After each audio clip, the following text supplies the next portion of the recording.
English is nothing but English is everything. बिस्मिल्लाहिर्रहमानिर्रहीम। अस्सलाम वालेकुम दोस्तों, कैसे हो? उम्मीद करता हूँ सब ठीक ठाक होंगे और फिट फाट होंगे। दोस्तों, आज की वीडियो लेक्चर में मैं डिस्कस करने वाला हूँ, शुरू करने वाला हूँ टाइम एंड टेंस। टाइम और टेंस चैप्टर बहुत ज़्यादा इंपॉर्टेंट है। अगर आपने टेंस सीख लिया, समझ लिया, तो फिर आप इंग्लिश बोल सकते हैं, लिख सकते हैं और समझ भी सकते हैं। और अगर आप टेंसेस नहीं समझते तो फिर आप इंग्लिश बोल सकते हैं, ना लिख सकते हैं और ना ही समझ सकते हैं। तो इसलिए ये बहुत ज़्यादा इंपॉर्टेंट है, ठीक है। तो मैं ये आपको पढ़ाऊंगा नहीं, आपको सिखाऊंगा। तो दोस्तों, टेंसेस क्या है, कितने अक़साम के हैं, इसको किस तरह सीखेंगे, समझेंगे और सीख कर समझ कर इसके थ्रू इंग्लिश किस तरह बोलेंगे, ये तो मैं आपको पढ़ाऊंगा बाद में। इससे पहले कुछ बुनियादी चीज़ें हैं जो बहुत ज़्यादा इंपॉर्टेंट है, वो सीखने की कोशिश करते हैं, वो समझने की कोशिश करते हैं। क्योंकि अगर आपने वो समझ लिया, वो बुनियादी चीज़ें, सिर्फ 3 चीज़ें हैं, अगर आपने वो समझ लिया तो फिर आप टेंस से समझ सकते हैं आसानी के साथ। और अगर आपने टेंस से समझ लिया, सीख लिया, तो फिर आप इंग्लिश बोल सकते हैं आसानी के साथ। और अगर आपने इंग्लिश मतलब सीख लिया, आप इंग्लिश बोल सकते हैं, तो फिर आपकी पर्सनालिटी डेवलप होगी। तो मेरे साथ रहिए, वो 3 चीज़ें मैं आपको पढ़ाऊंगा नहीं, सिखाऊंगा। और वो 3 चीज़ें हैं सब्जेक्ट, वर्ब और पर्सन्स। ये 3 चीज़ें हैं, इसको सबसे पहले सीखेंगे, समझने की कोशिश करें, ठीक है। तो मेरे साथ रहिए। सबसे पहले हम सब्जेक्ट को समझने की कोशिश करेंगे। देखिए सब्जेक्ट क्या है। सब्जेक्ट देखिए, अगर इसको गौर से देखिए तो ये 2 मतलब वर्ड से बना हुआ है। सब का मतलब है, सब्जेक्ट में सब का मतलब क्या है? somebody, ठीक है, इसका मतलब है somebody। और जिक्ट का मतलब एक लैटिन वर्ड है, जिक्ट का मतलब है doer, doer। तो इसका मतलब क्या हो गया? somebody doer। तो सब्जेक्ट का डिफिनीशन क्या है?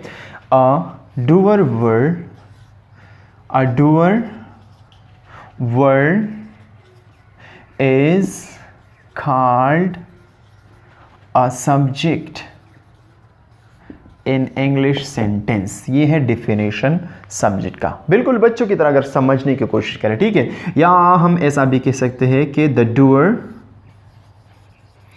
doer of an action is called a subject। The doer of an action is called a subject। ठीक है, बिल्कुल बच्चों की तरह समझने की कोशिश करें, ये बहुत ज़्यादा इंपॉर्टेंट है। अगर आपने सब्जेक्ट को समझ लिया, सीख लिया, तो फिर और पहचान लिया सेंटेंस में, तो फिर आप इंग्लिश बोल सकते हैं। जो भी सेंटेंस हो आप इसको बोल सकते हैं, इससे मीनिंग निकाल सकते हैं। आप इंग्लिश न्यूज़पेपर बोल सकते हैं, आप अखबार मतलब पढ़ सकते हैं, आप इंग्लिश बुक पढ़ सकते हैं, ठीक है। तो ये सब्जेक्ट बहुत ज़्यादा इंपॉर्टेंट है, इसको बिल्कुल गौर के साथ समझने की कोशिश करें, ठीक है। और ये बहुत ज़्यादा ईजी है। The doer of an action मतलब एक सेंटेंस में जो चीज़ भी काम करता हो, चाहे वो पर्सन हो, चाहे वो चीज़ हो, वो सब्जेक्ट होगा, ठीक है। बिल्कुल आसान है, बिल्कुल आसान है। मैं मिसाल के थ्रू आपको इसको एक्सप्लेन करता हूँ, ठीक है। अली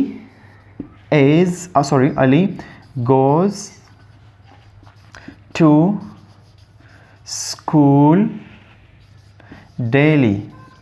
अली रोज़ाना स्कूल जाता है। ये एक जुमला है, ठीक है। इसमें अली जो है ये जाने का काम करता है, ठीक है। अली जाने का काम करता है, तो ये क्या बन गया? ये सब्जेक्ट बन गया। काम क्या करता है? गोज़, जाता है, ये वर्ब है। और कहाँ जाता है मतलब कहाँ जाता है? स्कूल जाता है, तो ये जाने का काम करता है अली, और अली डूअर है इस सेंटेंस में। तो मैंने कहा कि the doer of an action is called a subject. तो ये हमारा सब्जेक्ट बन गया, ठीक है, ये है सब्जेक्ट। इसी तरह दूसरा मिसाल है, for example Salman eats an apple daily. Salman रोज़ाना एक सेब खाता है। इस सेंटेंस में देखें, सलमान ईट्स खाने का काम कौन करता है? सलमान करता है। क्या खाता है? एप्पल खाता है। तो ये हमारा अदर वर्ड्स हो गया, अदर वर्ड्स, इसको फिर बाद में हम एक्सप्लेन करेंगे। ये हमारा सब्जेक्ट हो गया, ये हमारा वर्ब हो गया, ठीक है। खाने का काम करता है सलमान डूअर हो गया। जब ये डूअर हो गया तो ये सब्जेक्ट बन गया। यहाँ पर अली जाने का काम करता है, तो अली डूअर हो गया, जाने का काम करता है। जब ये काम करता है तो फिर ये क्या होगा? ये हमारा सब्जेक्ट होगा, ठीक है। तो यहाँ पर the doer of an action is called a subject, ठीक है। अब देखें, मैंने कहा कि the doer of an action is called subject. अब आपके जहन में एक सवाल पैदा मेरे ख्याल से आपके जहन में सवाल पैदा हो चुका होगा कि सर अगर जो काम फॉर एग्जांपल जो काम नहीं करता तो क्या वो सब्जेक्ट नहीं होगा? जो काम नहीं करता तो क्या वो सब्जेक्ट नहीं होगा? आपने तो कहा, आप सोच रहे होंगे कि आपने तो कहा कि the doer of an action is called a subject in a sentence. तो क्या जो चीज़ काम नहीं करता, ऐसे बहुत से सेंटेंसेस है जो जिसमें सब्जेक्ट काम नहीं करता, ठीक है, तो क्या वो सब्जेक्ट नहीं है? वो भी सब्जेक्ट है, ठीक है। फॉर एग्जाम्पल अगर आप ऐसा सेंटेंस मेरे सामने लिखे कि क्या इसमें ये जो पहला वाला है ये तो डूअर नहीं है, तो क्या ये सब्जेक्ट नहीं होगा? मैं इसको भी मिटाता हूं, ठीक है। फॉर एग्जाम्पल अगर आप ऐसा सेंटेंस लिख ले मेरे सामने, the road is being built, the road is being built, ये एक सेंटेंस है, रोड बन रहा है, ठीक है, रोड बन रहा है। यहां पर द रोड ये हमारा सब्जेक्ट है। आप सोच रहे होंगे कि सर ये तो डूअर नहीं है, क्योंकि रोड तो कोई काम नहीं करता। वहां पर उन सेंटेंस में तो अली काम करता था, सलमान भी काम कर रहा था खाने का, अली काम कर रहा था मतलब जाने का। यहां पर रोड तो कोई काम नहीं करता, तो क्या ये सब्जेक्ट नहीं है? ये भी सब्जेक्ट है। लेकिन आपने एक चीज समझना है, बहुत ज्यादा इंपॉर्टेंट है, जब आपका सब्जेक्ट डूअर ना हो, जब आपका सब्जेक्ट डूअर ना हो तो आप उस सेंटेंस को आपने क्या नाम देना है? वॉइस, ठीक है। वो टेंस नहीं होगा, वो वॉइस होगा, वो पैसिव वॉइस में होगा जब आपका सब्जेक्ट डूअर ना हो। इसको मैं समझाने की कोशिश करता हूँ बहुत ज़्यादा आसानी के मतलब आसान तरीक़े से मैं आप इसको मैं समझाऊंगा आपको, ठीक है। देखिए मैंने कहा कि subject is the doer of an action. Subject, मैंने कहा कि सब्जेक्ट इज व्हाट? डूअर। मैंने कहा subject is the doer of an action. और जाहिर सी बात है जब चीज़ मतलब एक चीज़ काम करता हो तो वो लिविंग होगा ना, तो वो क्या होगा? लिविंग।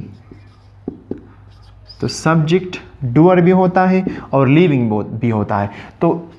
तो आपके जहन में जो सवाल पैदा हुआ कि सर सब्जेक्ट तो नॉन डूअर भी हो सकता है, नॉन डूअर भी हो सकता है और सब्जेक्ट नॉन लिविंग भी हो सकता है, ठीक है। नॉन डूअर भी होता है और नॉन लिविंग भी होता है, सब्जेक्ट दोनों हो सकते हैं, ठीक है। अब आपने समझना है कि जब एक सेंटेंस में सब्जेक्ट डूअर हो और लिविंग हो तो इसको आपने नाम देना है क्या? टेंस। ये बहुत ज़्यादा इंपॉर्टेंट है। और अगर सेंटेंस में सब्जेक्ट नॉन डूअर हो जो काम नहीं करता और नॉन लिविंग हो, जिंदा ना हो, तो आपने इसको आज के बाद आपने इसको वॉइस कहना, ठीक है। ये बहुत ज़्यादा इंपॉर्टेंट है, इसको keep it always in your mind, ठीक है। वॉइस मैं मिसाल के तौर इसको एक्सप्लेन करूँगा। फॉर एग्जाम्पल जैसे कि मैंने मिसाल दिया कि Ali eats an apple daily. Ali रोज़ाना एक मतलब सेब खाता है। तो इस सेंटेंस में ये सब्जेक्ट है, अली सब्जेक्ट है, काम भी करता है और लिविंग भी है। तो जब डूअर हो, काम करता हो, खाने का काम करता है, लिविंग हो, अली लिविंग है, ठीक है, मुर्दा तो नहीं, लिविंग है, तो ये क्या है? ये टेंस है। इसको हमने टेंस कहना है, ठीक है, ये टेंस का जुमला है। इसी तरह दूसरा मिसाल मैं देता हूं जिसमें सब्जेक्ट नॉन डूअर हो। For example the pen was broken. कलम टूट गया, ठीक है, कलम, द पेन वॉज ब्रोकन। यहां पर इसमें जो सब्जेक्ट है वो है द पेन। तो क्या ये पेन जो है ये डूअर है? इसने तो कोई काम नहीं किया, ये तो टूट गया, ठीक, तो खुद टूट गया, ठीक है, तो इसने कोई काम नहीं किया, तो ये नॉन डूअर है। तो जब सब्जेक्ट आपका नॉन डूअर हो, नॉन लिविंग हो, तो इसने आपको वॉइस का नाम देना है। तो ये सेंटेंस क्या है? ये पैसिव वॉइस है। तो जो भी सब्जेक्ट फॉर एग्जांपल मतलब नॉन डूअर हो, नॉन लिविंग हो, तो वो वॉइस का सेंटेंस होगा। और जब सब्जेक्ट आपका लिविंग हो और डूअर हो तो वो टेंस का होगा, ठीक है। और ये भी आपने जहन में रखना है, ठीक है, जब आपका सब्जेक्ट नॉन डूअर हो और नॉन लिविंग हो तो आपने इसको वॉइस का नाम देना है और इसका लिखने का स्ट्रक्चर जो है वो सबसे पहले आपने सब्जेक्ट लगाना है, फिर हेल्पिंग वर्ब लगाना है, इसके बाद V3 मतलब वर्ब का थर्ड फॉर्म लगाना है। ठीक है, बिना सोचे समझे और अंग्रेजी पटापट मतलब बोलने की कोशिश करें। ठीक है, फॉर एग्जांपल अगर आप जा रहे हो रास्ते पर और वहाँ पर रोड लोग रोड बना रहे हैं तो आपके जहन में आया होगा कि रोड बनता है, उर्दू में रोड बनता है। तो जिस तरह के आपने टेंस सीख लिया है कि था है, ती है, इसके आखिर में आएगा तो ये प्रेजेंट डिफरेंट टेंस का सेंटेंस होगा। तो यहाँ पर तायती है का काम नहीं है, रोड बनता है। तो आप इसके मतलब इसके हिसाब से आप इस तरह लिखेंगे कि रोड बिल्ट्स, तो ये गलत होगा। जब आपका सब्जेक्ट नॉन लिविंग हो तो फिर आपने सेंटेंस को इस स्ट्रक्चर्स के हिसाब से आपने बनाना है। सबसे पहले सब्जेक्ट लगाना है, इसके बाद हेल्पिंग वर्ब लगाने है, इसके बाद V3 लगाना है। ठीक है, इस वॉइस में हमेशा वर्ब का थर्ड फॉर्म इस्तेमाल होगा। और जब आपका सब्जेक्ट डूअर हो, नॉन लिविंग हो, लिविंग हो तो फिर आपने इसका स्ट्रक्चर क्या लिखना है, SV अदर वर्ड्स, और कोई फॉर्म भी यहाँ पर वर्ब की जगह आ सकता है, V1 V2 V3 V4 V5। ठीक है, इसके बाद आपके जहन में एक और सवाल भी पैदा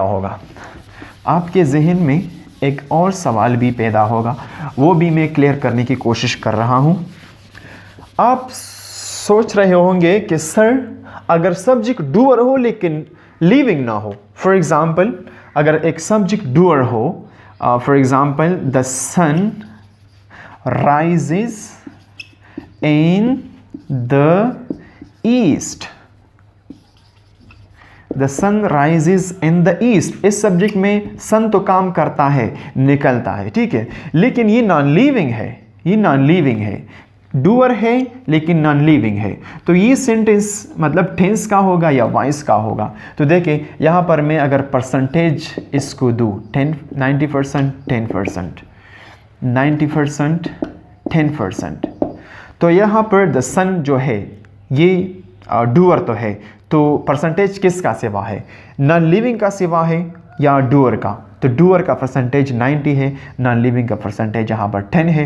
तो जिसका परसेंटेज ज़्यादा है ये सेंटेंस उस कैटेगरी का होगा। तो the sunrise is in the east ये टेंस का सेंटेंस है। ठीक है, इस सेंटेंस के लिखने का शक्ल मतलब स्ट्रक्चर इस तरह होगा।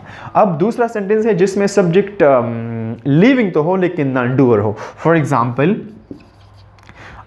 you are being beaten, मतलब तुम्हें पीटा जा रहा है। ठीक है, या फॉर एग्जाम्पल इसकी जगह अली भी लिख सकते हैं, अली इज़ बीइंग बीटन।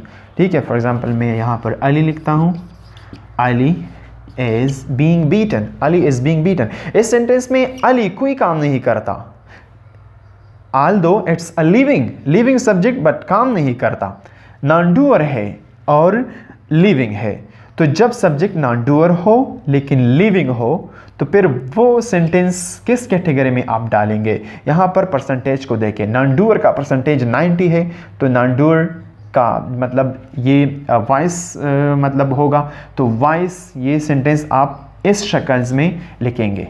सबसे पहले सब्जेक्ट आपने लिखना है, फिर वर्ब मतलब हेल्पिंग वर्ब लिखना है, फिर V3, यहाँ पर V3 है।